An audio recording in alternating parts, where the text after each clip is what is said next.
Welcome back to another technical video. Today I'll be going through your questions, answering them and hopefully finding that solution that you're looking for.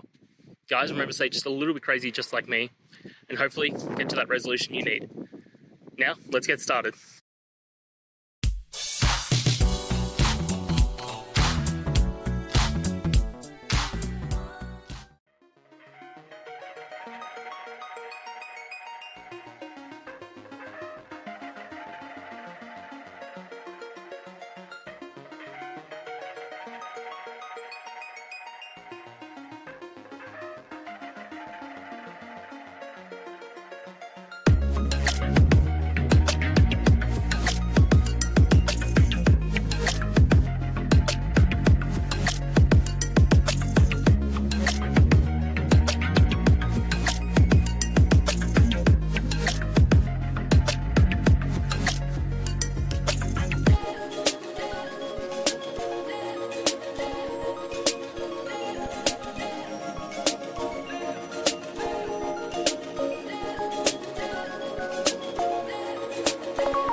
And that's it.